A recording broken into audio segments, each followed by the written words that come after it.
In my younger and more vulnerable years, my father gave me some advice that I have been turning over in my mind ever since. Whenever you feel like criticizing anyone, he told me, just remember that all the people in this world haven't had the advantages that you've had.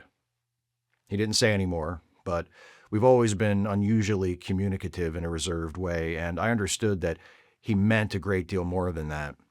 In consequence, I'm inclined to reserve all judgments, a habit that has opened up many curious natures to me and also made me the victim of not a few veteran bores.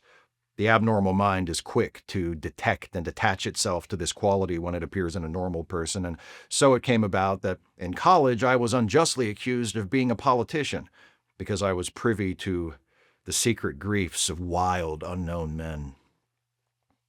Most of the confidences were unsought. Frequently, I have feigned sleep, preoccupation, or a hostile levity when I realized by some unmistakable sign that an intimate revelation was quivering on the horizon. For the intimate revelations of young men, or at least the terms in which they express them, are usually plagiaristic and marred by obvious suppressions. Reserving judgments is a matter of infinite hope. I am still a little afraid of missing something if I forget that, as my father snobbishly suggested, and I snobbishly repeat, a sense of the fundamental decencies is parceled out unequally at birth. And after boasting this way of my tolerance, I come to the admission that it has a limit. Conduct may be founded on the hard rock or the wet marshes, but after a certain point, I don't care what it's founded on. When I came back from the East last autumn, I felt that I wanted the world to be in uniform and at a sort of moral attention forever. I wanted no more riotous excursions with privileged glimpses into the human heart. Only Gatsby, the man who gives his name to this book, was exempt from my reaction. Gatsby, who represented everything for which I have an unaffected scorn.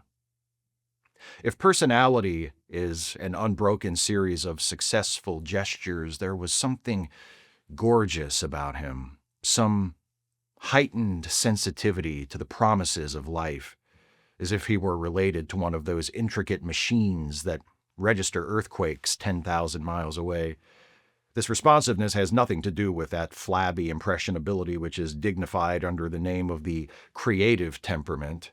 It was an extraordinary gift for hope, a romantic readiness such as I have never found in any other person and which it is not likely I shall ever find again. No, Gatsby turned out all right at the end. It is what preyed on Gatsby, what foul dust floated in the wake of his dreams that temporarily closed out my interest in the abortive sorrows and short-winded elations of men. My family have been prominent, well-to-do people in this Middle Western city for 3 generations. The Caraways are something of a clan, and we have a tradition that we're descended from the Dukes of Buccleuch, but the actual founder of my line was my grandfather's brother, who came here in '51, sent a substitute to the Civil War, and started the wholesale hardware business that my father carries on today. I never saw this great uncle, but I'm supposed to look like him, with special reference to the rather hard-boiled painting that hangs in Father's office. I graduated from New Haven in 1915, just a quarter of a century after my father, and a little later I participated in that delayed Teutonic migration known as the Great War. I enjoyed the counter-raid so thoroughly that I came back restless. Instead of being the warm center of the world, the Middle West now seemed like the ragged edge of the universe. So I decided to go east and learn the bond business. Everybody I knew was in the bond business, so I supposed it could support one more single man. All my aunts and uncles talked it over as if they were choosing a prep school for me and finally said, "Why, yes," with very grave, hesitant faces. Father agreed to finance me for a year, and after various delays, I came east, permanently, I thought, in the spring of '22. The practical thing was to find rooms in the city, but it was a warm season, and I had just left a country of wide lawns and friendly trees, so when a young man at the office suggested that we take a house together in a commuting town, it Sounded like a great idea. He found the house, a weather-beaten cardboard bungalow at $80 a month, but at the last minute the firm ordered him to Washington and I went out to the country alone. I had a dog, at least I had him for a few days, until he ran away, and an old Dodge, and a Finnish woman who made my bed and cooked breakfast and muttered Finnish wisdom to herself over the electric stove. It was lonely for a day or so until one morning some man, more recently arrived than I, stopped me on the road. "How do you get to West Egg Village?" he asked, helplessly. I told him, and as I walked on I was lonely no longer. I was a guide, a pathfinder, an original settler. He had casually conferred on me the freedom of the neighborhood. And so, with the sunshine and the great bursts of leaves growing on the trees, just as things grow in fast movies, I had that familiar conviction that life was beginning over again with the summer. There was so much to read, for one thing, and so much fine health to be pulled down out of the young, breath-giving air. I bought a dozen volumes on banking and credit and investment securities, and they stood on my shelf in red and gold like new money from the mint, promising to unfold the shining secrets that only Midas and Morgan and Maecenas knew. And I had the high intention of reading many other books besides. I was rather literary in college. One year I wrote a series of very solemn and obvious editorials for the Yale News, and now I was going to bring back all such things into my life and become again that most limited of all specialists, the well-rounded man. This isn't just an epigram. Life is much more successfully looked at from a single window, after all. It was a matter of chance that I should have rented a house in one of the strangest communities in North America. It was on that slender, riotous island which extends itself due east of New York, and where there are, among other natural curiosities, two unusual formations of land. 20 miles from the city, a pair of enormous eggs, identical in contour and separated only by a courtesy bay, jut out into the most domesticated body of salt water in the Western Hemisphere, the great wet barnyard of Long Island Sound. They are not perfect ovals like the egg in the Columbus story. They are both crushed, flat at the contact end, but their physical resemblance must be a source of perpetual wonder to the gulls that fly overhead. To the wingless, a more interesting phenomenon is their dissimilarity in every particular except shape and size. I lived at West Egg, the less fashionable of the two, though this is a most superficial tag to express the bizarre and not a little sinister contrast between them. My house was at the very tip of the egg, only 50 yards from the Sound, and squeezed between two huge places that rented for $12,000 or $15,000 a season. The one on my right was a colossal affair by any standard. It was a factual imitation of some Hotel de Ville in Normandy, with a tower on one side, spanking new under a thin beard of raw ivy, and a marble swimming pool, and more than 40 acres of lawn and garden. It was Gatsby's mansion. Or rather, as I didn't know Mr. Gatsby, it was a mansion inhabited by a gentleman of that name. My own house was an eyesore, but it was a small eyesore, and it had been overlooked, so I had a view of the water, a partial view of my neighbor's lawn, and the consoling proximity of millionaires, all for $80 a month. Across the courtesy bay, the white palaces of fashionable East Egg glittered along the water, and the history of the summer really begins on the evening I drove over there to have dinner with the Tom Buchanans. Daisy was my second cousin once removed, and I'd known Tom in college, and just after the war I spent 2 days with them in Chicago. Her husband, among various physical accomplishments, had been one of the most powerful ends that ever played football at New Haven, a national figure, in a way, one of those men who reach such an acute, limited excellence at 21 that everything afterward savors of anticlimax. His family were enormously wealthy. Even in college, his freedom with money was a matter for reproach. But now he'd left Chicago and come east in a fashion that rather took your breath away. For instance, He'd brought down a string of polo ponies from Lake Forest. It was hard to realize that a man in my own generation was wealthy enough to do that. Why they came east, I don't know. They had spent a year in France for no particular reason, and then drifted here and there unrestfully wherever people played polo and were rich together.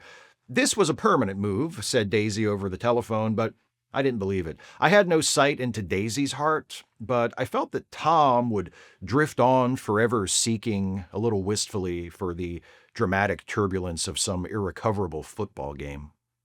And so it happened that on a warm, windy evening, I drove over to East Egg to see two old friends whom I scarcely knew at all. Their house was even more elaborate than I expected, a cheerful red and white Georgian colonial mansion overlooking the bay. The lawn started at the beach and ran towards the front door for a quarter of a mile, jumping over sundials and brick walks and burning gardens. Finally, when it reached the house, drifting up the side in bright vines, as though from the momentum of its run. The front was broken by a line of French windows, glowing now with reflected gold and wide open to the warm, windy afternoon. And Tom Buchanan in riding clothes was standing with his legs apart on the front porch. He had changed since his New Haven years. Now he was a sturdy, straw-haired man of 30, with a rather hard mouth and a supercilious manner. Two shining, arrogant eyes had established dominance over his face and gave him the appearance of always leaning aggressively forward. Not even the effeminate swank of his riding clothes could hide the enormous power of that body. He seemed to fill those glistening boots until he strained the top lacing, and you could see a great pack of muscle shifting when his shoulder moved under his thin coat. It was a body capable of enormous leverage. A cruel body. His speaking voice, a gruff, husky tenor, added to the impression of fractiousness he conveyed. There was a touch of paternal contempt in it, even toward people he liked, and there were men at New Haven who had hated his guts. Now, don't think my opinion on these matters is final, he seemed to say, just because I'm stronger and more of a man than you are. We were in the same senior society, and while we were never intimate, I always had the impression that he approved of me and wanted me to like him with some harsh, defiant wistfulness of his own. We talked for a few minutes on the sunny porch. "I've got a nice place here," he said, his eyes flashing about restlessly. Turning me around by one arm, he moved a broad, flat hand along the front vista, including in its sweep a sunken Italian garden, a half-acre of deep, pungent roses, and a snub-nosed motorboat that bumped the tide offshore. It belonged to Demain, the oil man. He turned me around again, politely and abruptly. "We'll go inside." We walked through a high hallway into a bright, rosy-colored space, fragilely bound into the house by French windows at either end. The windows were ajar and gleaming white against the fresh grass outside that seemed to grow a little way into the house. A breeze blew through the room, blew the curtains in at one end and out the other like pale flags, twisting them up toward the frosted wedding cake of the ceiling, and then rippled over the wine-colored rug, making a shadow on it as wind does on the sea. The only completely stationary object in the room was an enormous couch on which two young women were buoyed up as though upon an anchored balloon. They were both in white, and their dresses were rippling and fluttering as if they had just been blown back in after a short flight around the house. I must have stood for a few moments listening to the whip and snap of the curtains and the groan of a picture on the wall.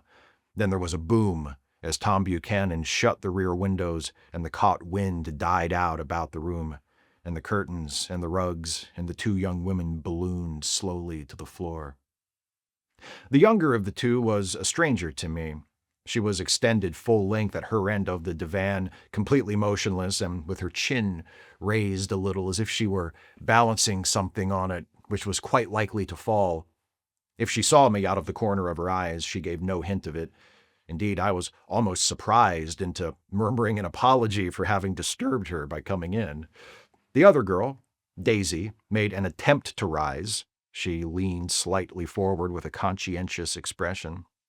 Then she laughed, an absurd, charming little laugh, and I laughed too, and came forward into the room. "I'm paralyzed with happiness," She laughed again, as if she said something very witty, and held my hand for a moment, looking up into my face, promising that there was no one in the world she so much wanted to see. That was a way she had. She hinted in a murmur that the surname of the balancing girl was Baker. I've heard it said that Daisy's murmur was only to make people lean toward her, an irrelevant criticism that made it no less charming. At any rate, Miss Baker's lips fluttered. She nodded at me almost imperceptibly, and then quickly tipped her head back again. The object she was balancing had obviously tottered a little and given her something of a fright. Again, a sort of apology arose to my lips. Almost any exhibition of complete self-sufficiency draws a stunned tribute from me. I looked back at my cousin, who began to ask me questions in her low, thrilling voice. It was a kind of voice that the ear follows up and down, as if each speech is an arrangement of notes that will never be played again. Her face was sad and lovely, with bright things in it, bright eyes and a bright, passionate mouth. But there was an excitement in her voice that men who had cared for her found difficult to forget, a singing compulsion, a whispered listen, a promise that she had done gay, exciting things just a while since, and that there were gay, exciting things hovering in the next hour. I told her how I had stopped off in Chicago for a day on my way east, and how a dozen people had sent their love through me. "Do they miss me?" she cried ecstatically. "The whole town is desolate. All the cars have the left rear wheel painted black as a mourning wreath, and there's a persistent wail all night along the North Shore. How gorgeous! Let's go back, Tom. Tomorrow." Then she added irrelevantly, "You ought to see the baby." "I'd like to." "She's asleep. She's 3 years old. Haven't you ever seen her?" "Never." "Well, you ought to see her. She's—" Tom Buchanan, who had been hovering restlessly about the room, stopped and rested his hand on my shoulder. "What you doing, Nick?" "I'm a bondman." "Who with?" I told him. "Never heard of them," he remarked decisively. This annoyed me. "You will," I answered shortly. "You will if you stay in the East." "Oh, I'll stay in the East, don't you worry," he said, glancing at Daisy and then back at me, as if he were alert for something more. "I'd be a goddamn fool to live anywhere else." At this point, Miss Baker said "absolutely" with such suddenness that I started. It was the first word she had uttered since I came into the room. Evidently, it surprised her as much as it did me, for she yawned and, with a series of rapid, deft movements, stood up into the room. "I'm stiff," she complained. "I've been lying on that sofa for as long as I can remember." "Don't look at me," Daisy retorted. "I've been trying to get you to New York all afternoon." "No thanks," said Miss Baker to the 4 cocktails just in from the pantry. "I'm absolutely in training." Her host looked at her incredulously. "You are?" He took down his drink as if it were a drop in the bottom of a glass. "How you ever get anything done is beyond me." I looked at Miss Baker, wondering what it was she got done. I liked looking at her. She was a slender, small-breasted girl with an erect carriage, which she accentuated by throwing her body backward at the shoulders like a young cadet. Her gray, sun-strained eyes looked back at me with polite, reciprocal curiosity out of a wan, charming, discontented face. It occurred to me now that I had seen her, or a picture of her, somewhere before. "You live in West Egg," she remarked contemptuously. "I know somebody there." "I don't know a single—" "You must know Gatsby." "Gatsby?" demanded Daisy. "What Gatsby?" Before I could reply that he was my neighbor, dinner was announced. Wedging his tense arm imperatively under mine, Tom Buchanan compelled me from the room as though he were moving a checker to another square. Slenderly, languidly, their hands set lightly on their hips, the 2 young women preceded us out onto a rosy-colored porch open toward the sunset, where 4 candles flickered on the table in the diminished wind. "Why candles?" objected Daisy, frowning. She snapped them out with her fingers. "In 2 weeks it'll be the longest day in the year." She looked at us all radiantly. "Do you always watch for the longest day of the year and then miss it? I always watch for the longest day in the year and then miss it." "We ought to plan something," yawned Miss Baker, sitting down at the table as if she were getting into bed. "All right," said Daisy. "What do we plan?" She turned to me helplessly. "What do people plan?" Before I could answer, her eyes fastened with an awed expression on her little finger. "Look!" she complained. I heard it. We all looked. The knuckle was black and blue. You did it, Tom, she said accusingly. I know you didn't mean to, but you did do it. That's what I get for marrying a brute of a man, a great big hulking physical specimen of a— I hate that word hulking, objected Tom crossly. Even in kidding. Hulking, insisted Daisy. Sometimes she and Miss Baker talked at once, unobtrusively and with a bantering inconsequence that was never quite chatter, that was as cool as their white dresses and their impersonal eyes in the absence of all desire. They were here, and they accepted Tom and me, making only a polite, pleasant effort to entertain or to be entertained. They knew that presently dinner would be over, and a little later the evening too would be over and casually put away. It was sharply different from the West, where an evening was hurried from phase to phase towards its close in a continually disappointed anticipation, or else in sheer nervous dread of the moment itself. You make me feel uncivilized, Daisy, I confessed on my second glass of corky but rather impressive claret. Can't you talk about crops or something?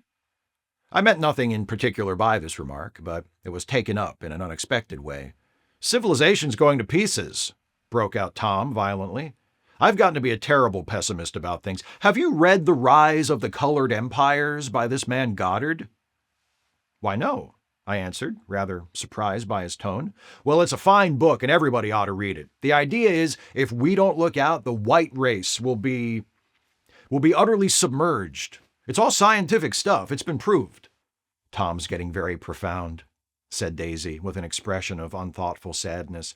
He reads deep books with long words in them. What was that word?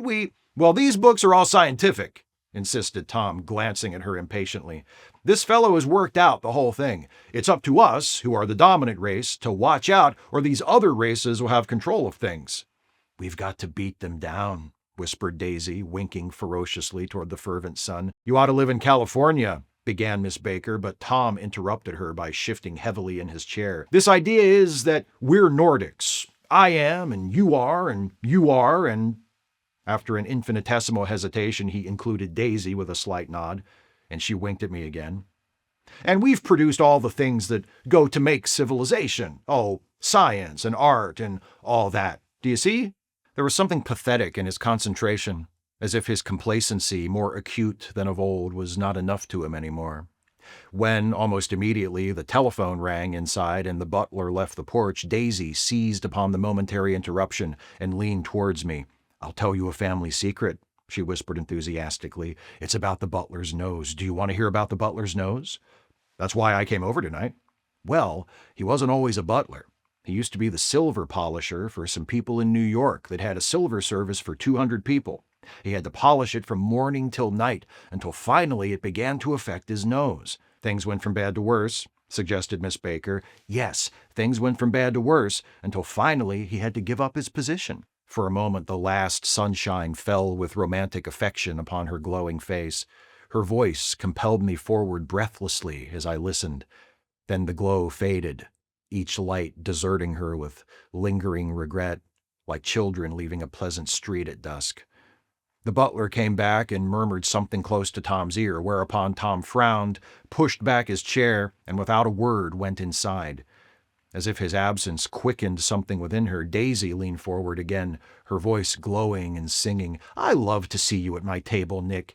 You remind me of a rose, an absolute rose, doesn't he? She turned to Miss Baker for confirmation. An absolute rose?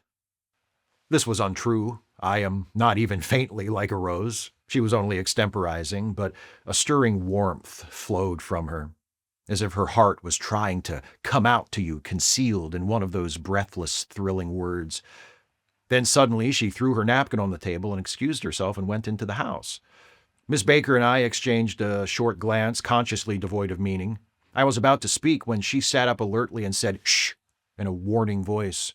A subdued, impassioned murmur was audible in the room beyond, and Miss Baker leaned forward, unashamed, trying to hear. The murmur trembled on the verge of coherence, sank down, mounted excitingly, and then ceased altogether. "This Mr. Gatsby you spoke of is my neighbor," I began. "Don't talk. I want to hear what happens." "Is something happening?" I inquired innocently. "You mean to say you don't know?" said Miss Baker, honestly surprised. "I thought everybody knew." "I don't." "Why," she said hesitantly, "Tom's got some woman in New York." "Got some woman?" I repeated blankly. Miss Baker nodded. "She might have the decency not to telephone him at dinner time, don't you think?" Almost before I had grasped her meaning, there was the flutter of a dress and the crunch of leather boots, and Tom and Daisy were back at the table. "It couldn't be helped," cried Daisy with tense gaiety. She sat down, glanced searchingly at Miss Baker, then at me, and continued, "I looked outdoors for a minute, and it's very romantic outdoors. There's a bird on the lawn that I think must be a nightingale come over on the Cunard or White Star line. He's singing away." Her voice sang. "It's romantic, isn't it, Tom?" "Very romantic," he said, and then miserably to me, "If it's light enough after dinner, I want to take you down to the stables." The telephone rang inside, startlingly, and as Daisy shook her head decisively at Tom, the subject of the stables, in fact, all subjects, vanished into air.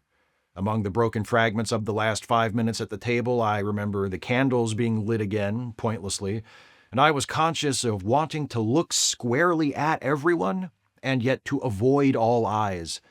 I couldn't guess what Daisy and Tom were thinking, but I doubt if even Miss Baker, who seemed to have mastered a certain hearty skepticism, was able utterly to put this fifth guest's shrill metallic urgency out of mind. To a certain temperament, the situation might have seemed intriguing. My own instinct was to telephone immediately for the police. The horses, needless to say, were not mentioned again. Tom and Miss Baker, with several feet of twilight between them, strolled back into the library, as if to a vigil beside a perfectly tangible body, while, trying to look pleasantly interested and a little deaf, I followed Daisy around a chain of connecting verandas to the porch in front. In its deep gloom, we sat down side by side on a wicker settee. Daisy took her face in her hands as if feeling its lovely shape, and her eyes moved gradually out into the velvet dusk. I saw that turbulent emotions possessed her, so I asked what I thought would be some sedative questions about her little girl. "We don't know each other very well, Nick," she said suddenly. "Even if we are cousins. You didn't come to my wedding.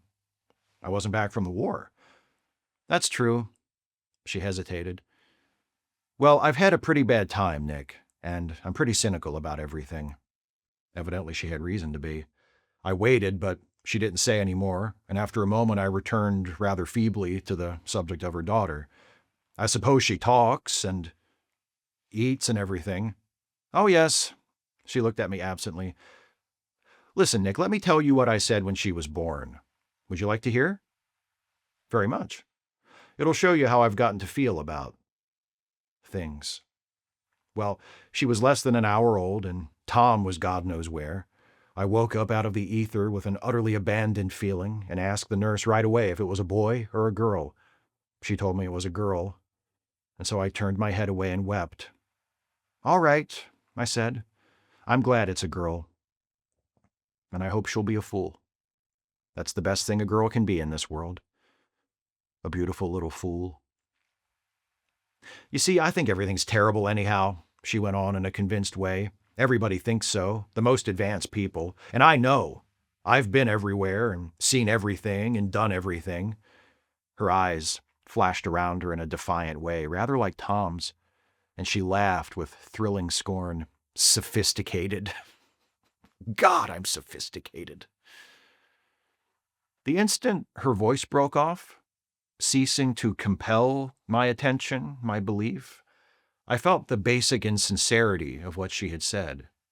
It made me uneasy, as though the whole evening had been a trick of some sort to exact a contributory emotion from me. I waited, and sure enough, in a moment she looked at me with an absolute smirk on her lovely face, as if she had asserted her membership in a rather distinguished secret society to which she and Tom belonged. Inside, the crimson room bloomed with light. Tom and Miss Baker sat at either end of the long couch, and she read aloud to him from the Saturday Evening Post, the words, murmurous and uninflected, running together in a soothing tune. The lamplight, bright on his boots and dull on the autumn leaf yellow of her hair, glinted along the paper as she turned a page with a flutter of slender muscles in her arms. When we came in, she held us silent for a moment with a lifted hand. "To be continued," she said, tossing the magazine on the table, "in our very next issue." Her body asserted itself with a restless movement of her knee, and she stood up. 10 o'clock, she remarked, apparently finding the time on the ceiling. "Time for this good girl to go to bed." "Jordan's going to play in the tournament tomorrow," explained Daisy, "over at Westchester." "Oh, you're Jordan Baker." I knew now why her face was familiar. Its pleasing, contemptuous expression had looked out at me from many rotogravure pictures of the sporting life at Asheville and Hot Springs and Palm Beach.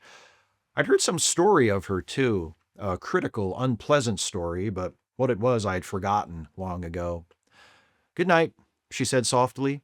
"Wake me at 8, won't you?" "If you'll get up." "I will. Good night, Mr. Carroway. See you anon." "Of course you will," confirmed Daisy. "In fact, I think I'll arrange a marriage. Come over often, Nick, and I'll fling you together. You know, lock you up accidentally in linen closets and push you out to sea in a boat and all that sort of thing." "Good night," called Miss Baker from the stairs. "I haven't heard a word." "She's a nice girl," said Tom after a moment. "They oughtn't to let her run around the country this way." "Who oughtn't to?" inquired Daisy coldly. "Her family. Her family is one aunt about 1,000 years old. Besides, Nick's going to look after her, aren't you, Nick? She's going to spend lots of weekends out here this summer. I think the home influence will be very good for her." Daisy and Tom looked at each other for a moment in silence. "Is she from New York?" I asked quickly. "From Louisville. Our white girlhood was passed together there. Our beautiful white—" "Did you give Nick a little heart-to-heart talk on the veranda?" demanded Tom suddenly. "Did I?" She looked at me. "I can't seem to remember, but I think we talked about the Nordic race. Yes, I'm sure we did. It sort of crept up on us, and first thing you know—" "Don't believe everything you hear, Nick," he advised me. I said lightly that I had heard nothing at all, and a few minutes later I got up to go home. They came to the door with me and stood side by side in a cheerful square of light. As I started my motor, Daisy peremptorily called, "Wait! I forgot to ask you something, and it's important. We heard you were engaged to a girl out west." "That's right," corroborated Tom kindly. "We heard that you were engaged." "It's a libel. I'm too poor." "But we heard it," insisted Daisy, surprising me by opening up again in a flower-like way. "We heard it from 3 people, so it must be true." Of course, I knew what they were referring to, but I wasn't even vaguely engaged. The fact that gossip had published the bonds was one of the reasons I had come east.